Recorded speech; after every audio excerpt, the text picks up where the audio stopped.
Next, we will develop a procedure to create an interval estimate of the unknown parameter with a positive confidence. Let's assume that Bobert's commute time is normally distributed with the mean 25 minutes and standard deviation 2 minutes. In other words, if we let x to be a randomly selected commute time of Bobert, then x will have normal distribution with parameters mu equals 25 and sigma equals 2. Now let's recall that for a normal random variable, the empirical rule applies. And according to the empirical rule, the following probability statements will be true. The probability that a random observation is within one standard deviation from the mean is 68%. The probability that a random observation is within 2 standard deviations from the mean is 95%. And the probability that a random observation is within 3 standard deviations from the mean is 99.7%. In our case, where x is a random Bobert's commute time, we can apply and interpret the empirical rule in the following way. The probability that a random Bobert's commute is between 23 and 27 minutes is 68%.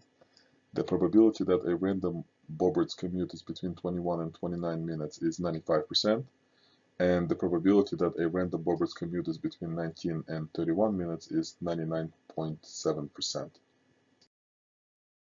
Next, we are going to establish the fact that 1 minus alpha times 100% of the area under the normal probability density curve with parameters mu and sigma is within z sub alpha over 2 standard deviations away from the mean. Why is that? Let's take a look at the normal probability density curve with parameters mu and sigma. And if we label the area in the middle as 1 minus alpha, then the areas in each tail will be half of alpha. The boundaries of the regions must be labeled as x sub 1 minus alpha over 2 and x sub alpha over 2, because the subscript in alpha notation represents the area to the right. So it is now obvious that the probability of a random observation falling within the middle region is 1 minus alpha. Now, due to the well-known relation between the standard normal distribution and a normal distribution with parameters mu and sigma, we create the following probability statement. We will refer to this statement as the generalized empirical rule. Let's get used to the generalized empirical rule and practice applying it for some common alphas. When alpha is equal to 0.32, 1 minus alpha will be 0.68, and alpha over 2 is equal to 0.16, so that z sub 0.16 turns out to be equal to 1. As a result, we get the following probability statement.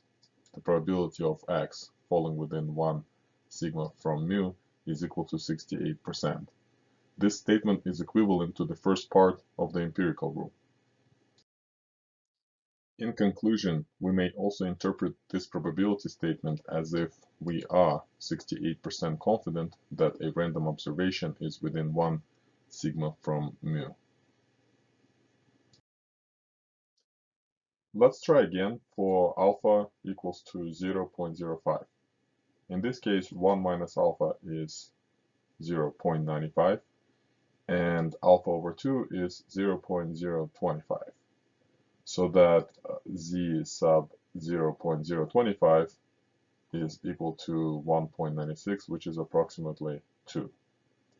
As a result, we get the following probability statement. The probability of x falling within 2 sigmas from mu is equal to 95%.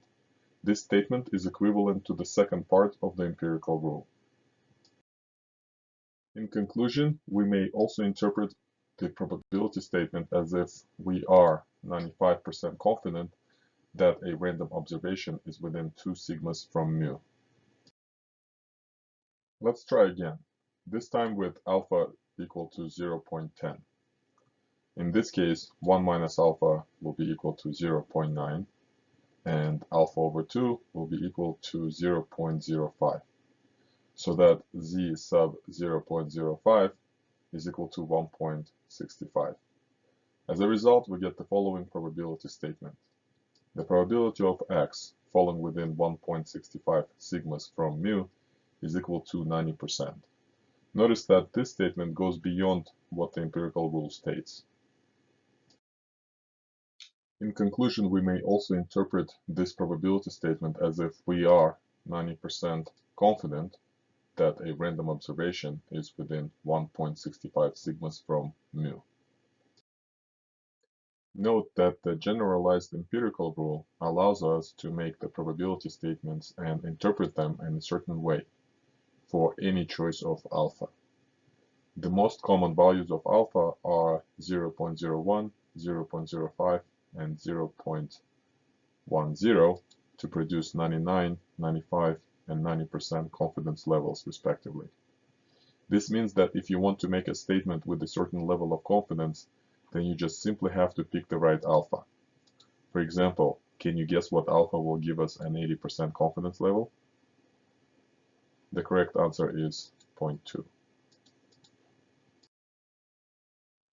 Each probability statement made by applying the generalized empirical rule can be interpreted in two ways. We are 1 minus alpha times 100% confident that a random observation xi is within z sub alpha over 2 sigmas from mu. However, when something is within a certain distance from something else, that something else must be within the same distance from something.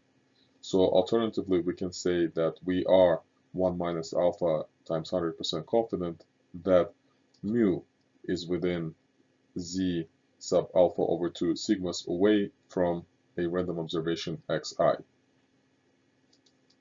In the first interpretation, we need to know mu to estimate a random observation xi. And in the second interpretation, we need to know the random observation xi to estimate the unknown mu. We certainly see the potential in the second interpretation. Next, we will use this interpretation to develop a formal procedure for estimating the unknown mean from a single random observation.